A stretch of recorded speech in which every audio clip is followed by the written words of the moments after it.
In the high plains of Montana, in the late summer of 1938, Anna Halverson was digging a trench. It wasn't a ditch for irrigation or a foundation for an expansion. It was a straight, determined line cut into the prairie soil, running 70 yards from the corner of her root cellar to the door of her small livestock barn. To anyone riding past on the county road, it looked like a deep, ugly scar on the land. They saw a lone woman, barely 30 years old, wrestling with shovel and pickaxe under a relentless sun. They thought she'd lost her mind. The gossip started as a low murmur at the general store. It grew into head-shaking pity at the church social. By October, it was open mockery, but Anna just kept digging. And when the winter of 1939 hit with a 4-day blizzard that buried the county in 8 feet of snow and brought a cold that could freeze running water in its pipes, that crazy trench would prove the difference between survival and surrender. If you want to hear the one number that made the most experienced builder in the valley go silent with shock, stay until the end. What did this quiet, immigrant widow understand about winter that every man who'd lived there his whole life had missed? If you enjoy stories of quiet competence and proven engineering, consider subscribing and let us know in the comments. Where are you watching from? Anna Halverson wasn't trying to revolutionize anything. She was a 32-year-old widow trying to keep her daughter alive. She'd come to Montana from Norway with her husband Lars 5 years earlier. They had a small plot of land, a sturdy, well-chinked log cabin, and a belief in hard work. By frontier standards, their homestead was more than respectable. It was solid. But the frontier had its own brutal arithmetic. A year after they finished the barn, Lars was kicked by a spooked horse. He died 2 days later, leaving Anna with an 8-year-old daughter, Elspeth, 4 milk cows, a dozen chickens, and 70 yards of open ground between her house and her livestock. That first winter alone was a brutal lesson. It wasn't the deep cold that was the worst part, though the thermometer often dipped to 20 below. It was the wind. The wind was a living thing on the high plains. It came howling out of the north with nothing to stop it for 1,000 miles. It picked up the snow and turned the world into a blinding, suffocating chaos of white. During one 3-day storm, Anna had to tie a rope from her back door to the barn post just to make the trip to milk the cows and feed the chickens. The wind tore the bucket from her hand twice. It ripped the scarf from her face, leaving her with a patch of frostbite on her cheek that ached for a month. She'd stumble back into the cabin, gasping for breath, clothes frozen stiff, feeling like she'd just crossed a polar ice cap. Her daughter, Elspeth, would be huddled by the stove, her face pale with worry. That was the thought that nagged at her through the long, dark nights, listening to the wind trying to tear the shingles from her roof. It wasn't about her own comfort. What if she fell? What if she got disoriented in a whiteout and missed the barn, or worse, missed the house on the way back? The rope was a good idea, but ropes could fray. Ropes could get buried in drifts higher than her head. The 70 yards might as well have been 70 miles. Her animals, her only source of income and food, would die, and she and her daughter could be next. She spent the spring thinking. She watched the way the meltwater ran, the way the gophers dug their tunnels, the way the wind scoured the bare patches of ground. She wasn't an engineer in any formal sense, but she was the daughter of a Norwegian shipwright. She'd grown up around men who understood how to build structures that could withstand the immense, relentless pressure of the North Sea. They didn't fight the pressure. They respected it. They built with it, using curved lines and strong bracing to deflect force, not meet it head on. A ship's hull keeps the water out. A tunnel, she thought, could keep the winter out. Her plan formed, simple and radical. She wouldn't build a wall against the wind. She would go under it. She would connect the house and the barn with a covered underground passage. It was an idea born not of cleverness, but of pure, desperate necessity. That summer, as soon as the ground was soft enough to take a spade, she began to dig. The work was grueling. First, she sourced her materials. She couldn't afford new lumber. So she went to see Silas Blackwood, who ran the sawmill and had built half the cabins in the valley. He was a practical, no-nonsense man. "I need your cheapest, strongest wood," she told him, her English still carrying the clipped, melodic cadence of her homeland. "What for, Anna?" he asked, leaning against a stack of fresh-cut pine. "A root cellar," she lied. It was easier than explaining. He pointed her to the coal pile. These were timbers that were twisted, knotted, or incorrectly sized, unfit for house framing, but still structurally sound. She paid him a few dollars for a wagon load of heavy 8x8 posts and thick planking. For the roofing, she found a farmer 5 miles away who was tearing down a rusted-out machine shed. He sold her the corrugated metal sheets for pennies on the dollar. Her total cost for materials was under $60. The real cost was in sweat. Every morning that summer, after milking the cows and fixing breakfast for Elspeth, Anna was in the trench. She dug down 5 feet, a foot deeper than the frost line. The work was slow, methodical. Pickaxe to break the dense clay-like soil, then shovel to heave it onto the growing piles beside the trench. Elspeth would bring her water in a tin cup, her small face a mixture of curiosity and concern. Once a section of trench was dug, the construction began. This is where her father's lessons came back to her.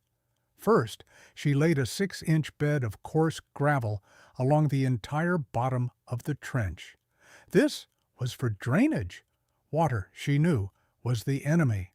Hydrostatic pressure from saturated soil could buckle the strongest walls. The gravel bed would give the groundwater somewhere to go, channeling it away from the structure. Then came the framing. She set the heavy 8x8 posts every 4 feet, sinking them into the ground. She didn't build straight vertical walls. Instead, she angled them slightly inward.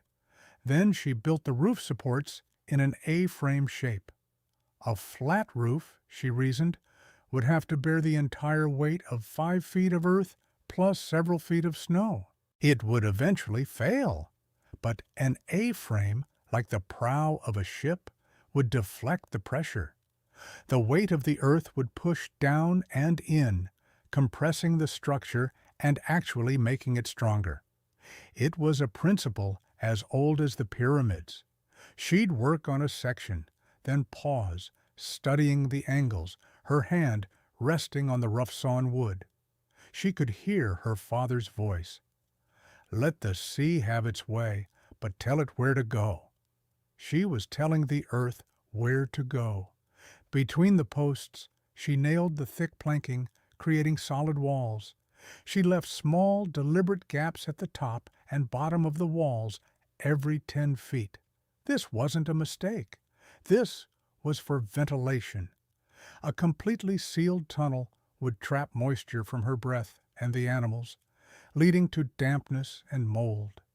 Small vents, shielded from the dirt, would allow for a tiny but constant circulation of air, keeping the passage bone dry. Still air insulates, damp air steals warmth. The most critical step was waterproofing. She spent a week coating the entire exterior of the wooden frame, walls, and roof with thick black tar paper overlapping each seam meticulously. She sealed them with hot pitch she boiled over an open fire. The smell was acrid and the work was messy, but she knew this layer was the true barrier. It was the skin that would keep the damp earth from ever touching the wood. Finally, she laid the salvaged corrugated metal sheets over the tar-papered A-frame roof. This was her final layer of defense, a shield against any rocks or roots in the backfill. With a section fully framed, waterproofed, and covered, she would begin the laborious process of shoveling the excavated earth back on top, burying her work completely. By late September, the trench was gone. In its place was a long, low mound in the yard, like the spine of some buried creature. It rose about 2 feet above the surrounding prairie, sloping gently on the sides. She planted it with the same tough buffalo grass that grew everywhere else.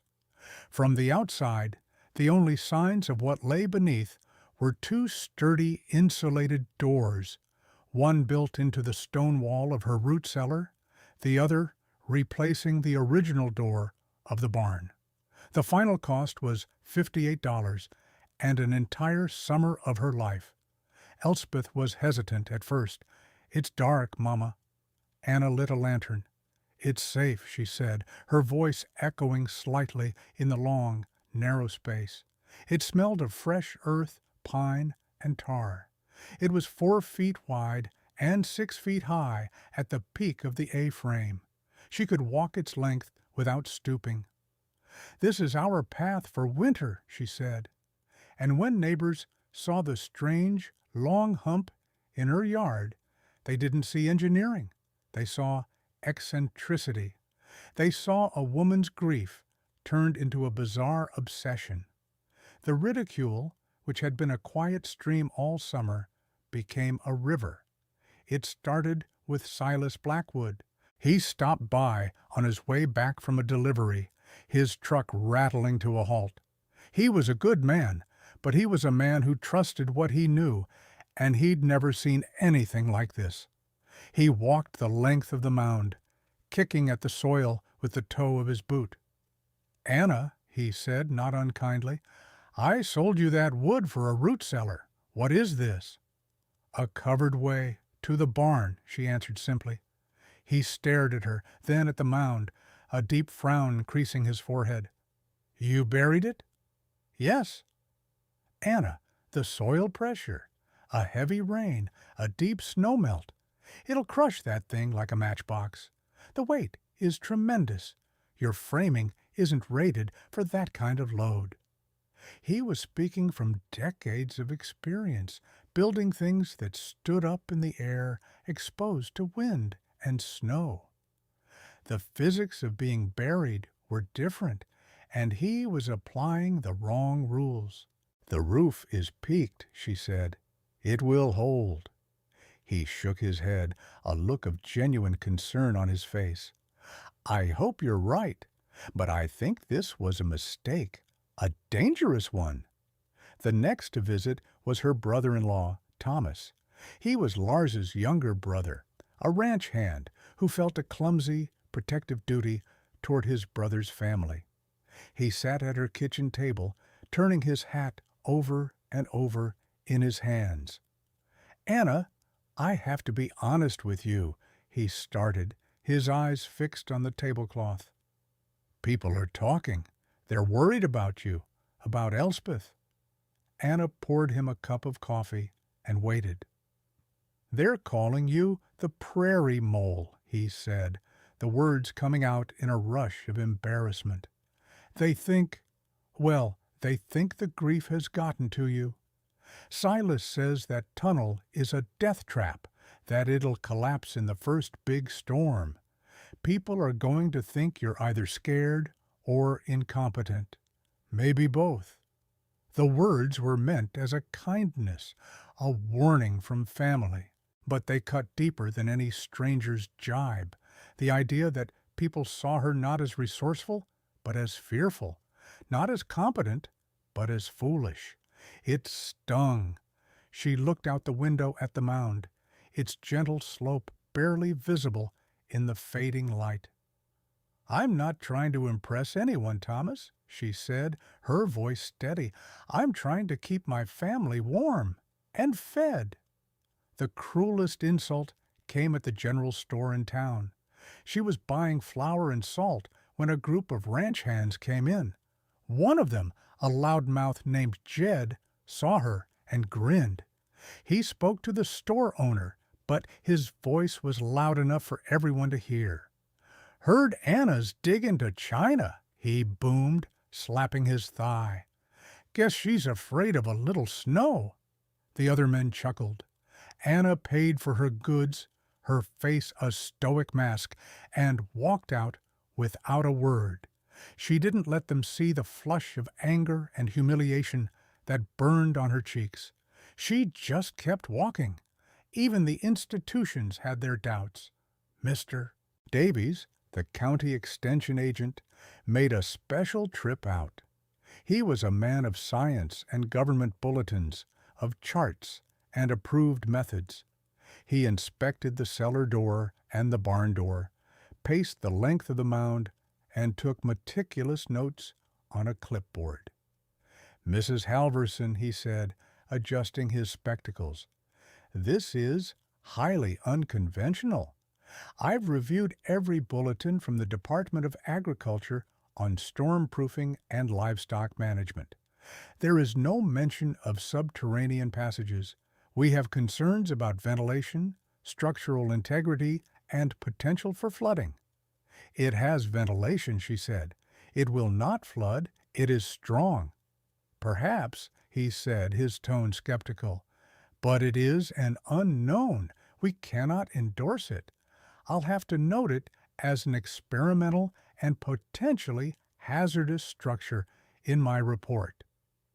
By November, as the first flakes of snow began to dust the brown prairie, not one person in the county thought Anna Halverson had solved anything. They thought she'd spent her summer building a monument to her own fear and strangeness. They watched the long, low mound in her yard disappear under a blanket of white and waited for it to collapse. Stay with me, because what happened next didn't just prove Anna right. It changed how people in that valley thought about survival itself. Then January came, and it brought the kind of cold that separates theory from reality. The winter of 1939 is still recorded in Montana's climatology archives as one of the most severe in the 20th century. It wasn't a single event. It was a relentless 2-week siege. It began on January 11th with a sudden, sickening drop in temperature. 30 degrees in 4 hours. By nightfall, the thermometer on Anna's porch read minus 22 degrees Fahrenheit, and then the snow began. It wasn't a gentle snow. It was a horizontal blizzard driven by a wind that the National Weather Service later estimated at over 60 miles per hour. The wind didn't just howl, it screamed. It was a physical force that scoured the landscape, piling snow into drifts of unimaginable size. January 12th, minus 31 degrees Fahrenheit. The wind continued unabated. Snowfall was measured in feet, not inches. Drifts buried fence lines completely. January 13th, minus 38 degrees Fahrenheit, with wind chills plummeting below minus 70 degrees Fahrenheit. Exposed skin would freeze solid in less than a minute. January 14th. The snow stopped, but the wind and cold remained. The sky was a strange, clear, merciless blue. The entire county was paralyzed, locked in a prison of ice and snow. For 9 consecutive days, the thermometer never climbed above zero. The stories of suffering began to trickle out later, passed from one isolated homesteader to the next. The Miller family, 2 miles south of Anna, heard a sound like a cannon shot on the second night. The weight of the snow had collapsed the roof of their barn, killing half their cattle. They couldn't even get out to see the damage for 2 more days. The Jensens, an elderly couple, lost their entire flock of sheep. The animals were in a lean-to against their barn, but a massive drift had buried the structure completely. The Jensens were trapped in their house, unable to dig them out. They could only listen to the sounds of their flock slowly freezing to death. Silas Blackwood, the mill owner, had his own struggles. His 2 hired hands, living in a bunkhouse, ran out of firewood on the third day. One of them, a young man from Texas, tried to make a run for the main woodpile 50 yards away. He made it, but on the way back he stumbled in a hidden drift. He was outside for less than 10 minutes. The frostbite he got was so severe he would eventually lose 3 toes. Families were burning furniture to stay warm. They stuffed rags in the walls to block the drafts, only to find them frozen solid an hour later. The simple act of survival became a desperate, minute-by-minute battle. Getting to livestock was not just a chore, it was a life-threatening expedition. Many didn't even try. They stayed inside, prayed, and hoped their animals were tough enough to make it. And then, after the storm finally broke and people began to dig themselves out, they started noticing the Halverson place. Through their binoculars from the county road, they saw a thin, steady plume of smoke rising from her chimney. Not the thick, desperate smoke of a stove being fed every piece of flammable material available, but the calm, efficient smoke of a well-managed fire. On the 5th day, her brother-in-law Thomas, having spent a full day digging a path from his own house, made his way over on snowshoes, expecting the worst. He carried a pack with emergency rations and a heavy heart, picturing Anna and Elspeth huddled and freezing. He saw no tracks leading from the house to the barn. The snow between the 2 buildings was a pristine, sculpted landscape of massive drifts, some 12 feet high. It was untouched. His heart sank. She hadn't been able to reach her animals. If you're still here, stay with me. Because the number that came out of this homestead didn't just surprise the valley, it redefined what was possible. Thomas reached the front door and hammered on it, shouting Anna's name against the wind. It took a full minute before the door creaked open. Anna stood there. She was not wearing a heavy coat or wrapped in blankets. She was in a simple wool dress. Behind her, in the warm, lamplit air of the cabin, he saw Elspeth sitting at the table, reading a book. "Thomas," Anna said, her voice calm. "Come in.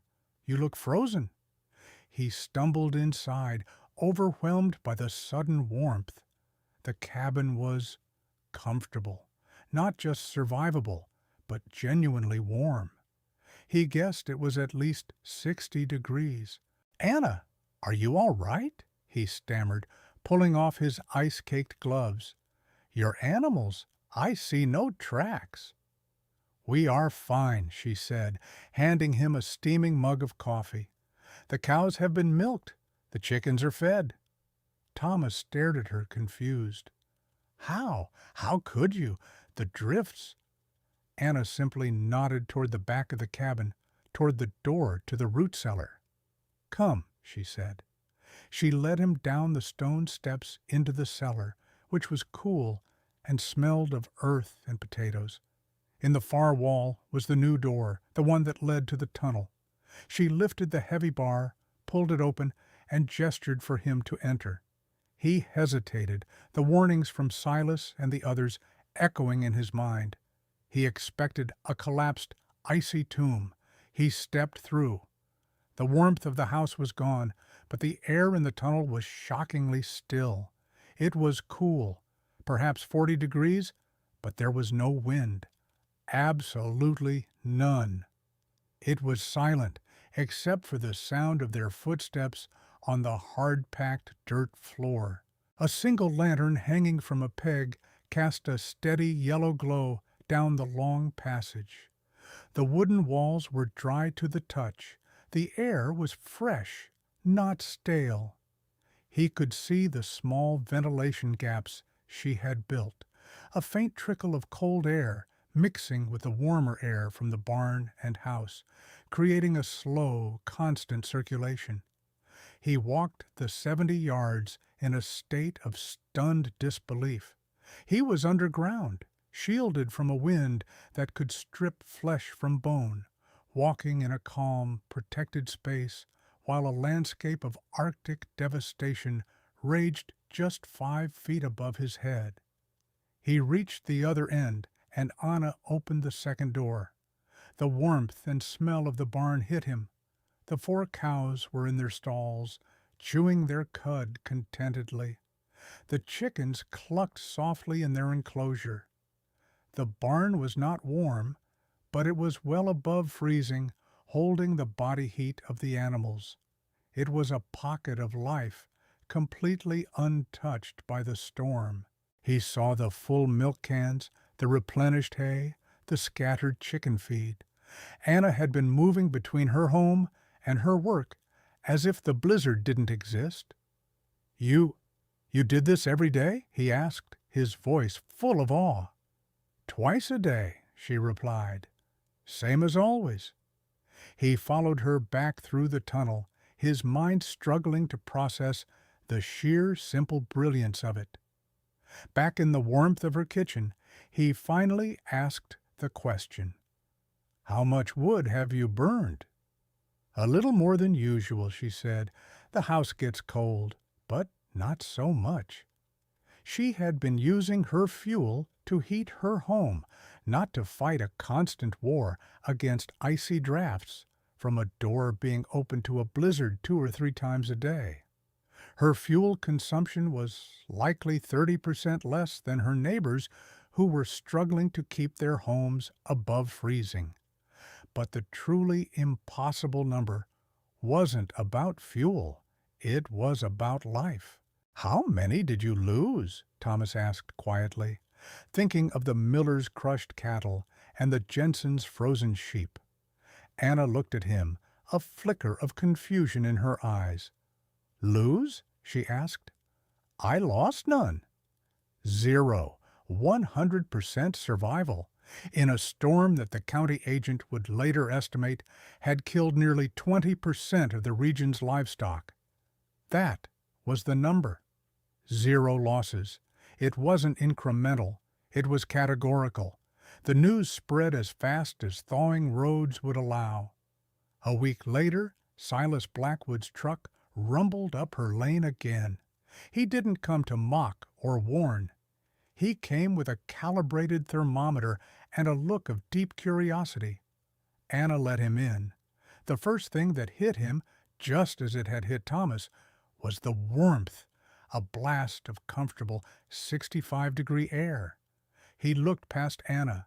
He saw her daughter at the table in a cotton dress. Not coats, not blankets, a dress. That image, he would later tell people, was more powerful than any number. "Anna," he said, his voice gruff with humility, "I hear your stock made it through." "They did," she said. "I lost 2 calves in my own barn," he admitted. "Roof leak, froze solid." He paused. "Can I see it?" She led him into the tunnel. He was not a man given to wonder, but he was a man who understood wood and weight and pressure. He ran his hand along the angled timbers. He stomped on the gravel floor. He sighted down the length of the passage, noting its perfect alignment. He saw the genius in the A-frame, the foresight in the drainage bed, the subtle intelligence of the ventilation. He saw a structure that didn't fight the earth, but used its weight to strengthen itself. He emerged in the barn, looked at the healthy animals, and walked back to the house in silence. Back in the kitchen, he walked to the wall thermometer she kept by the window. The mercury sat clearly at 65 degrees Fahrenheit. Outside, the air was still a brutal 5 degrees Fahrenheit, a difference of 60 degrees. He knew families who had burned through a cord of wood that week just to keep their cabins at 40. Silas Blackwood, the man who had built this valley, a man whose opinion was law when it came to construction, stood in Anna Halverson's kitchen for a long moment. Then he looked at her, not with pity or concern, but with a profound, undeniable respect. "We've been doing this wrong for 30 years, he said, his voice low and gravelly. "I was wrong. It wasn't just about survival. It was about dignity." Anna and Elspeth hadn't just endured the storm, they had lived through it. Elspeth did her schoolwork. Anna cooked and mended clothes. They slept through the night without having to feed a starving fire every 2 hours. The tunnel hadn't just saved her animals. It had preserved her home. It turned winter from something to be survived into something to be lived through. Mr. Davies, the extension agent, returned 2 weeks later. He brought his own instruments. He measured the interior and exterior temperatures, the humidity inside the tunnel, the structural load on the timbers. He filled his notepad with numbers and diagrams. He was no longer a skeptic. He was a documenter. Anna, it turned out, had kept meticulous records of her own: dates, temperatures, feed consumed, milk produced. This wasn't luck. It was data. Word spread fast. By spring, half the valley knew something impossible had happened at the Halverson place. It wasn't the story of a strange woman digging a hole. It was the story of a system that worked when every conventional method had failed. The first convert was Anna's brother-in-law, Thomas. He didn't have the skill to build a tunnel as refined as Anna's, but he saw the core principle. That summer, he helped his neighbor, an older man named George, whose woodshed was 100-foot dash from his house. They dug a shallower, simpler trench, framed it with thick logs, and covered it with salvaged barnwood and earth. In the county were digging. They called in. The county were digging. They called them Halverson Passages or Prairie Tunnels. Each one was a little different, adapted to the land and the materials on hand. Some ran to barns, others to wells or workshops. They weren't monuments of pride. They were quiet, practical admissions that a newcomer, a woman, had understood the land better than they had. Mr. Davies published his report in a statewide agricultural bulletin. It was titled "An Experimental Subterranean Passage for Extreme Weather Homestead Operations." It was filled with charts, diagrams, and temperature differentials. He didn't call it a Halverson passage in the official document, but everyone who read it knew exactly where the idea had come from. The design, or variations of it, began to appear in other counties, then in the Dakotas and Wyoming, passed along by word of mouth and extension agents. What Anna Halverson had built in 1938, using intuition inherited from seafaring ancestors, anticipated by nearly a century what building scientists would rediscover about the power of geothermal insulation and protected building envelopes. She never patented anything. She never charged for her advice, which she gave freely to anyone who asked. When a reporter from the state paper came to interview her, she was polite but terse. "This isn't new," she told him, gesturing to the earth. "The ground is warmer than the air. It's just correct." The mound is still there today, grassed over and looking like a natural rise in the land. The cabin and barn are gone, but the passage, a testament to quiet competence, endures. The frontier didn't reward stubbornness or tradition for their own sake. It rewarded what worked.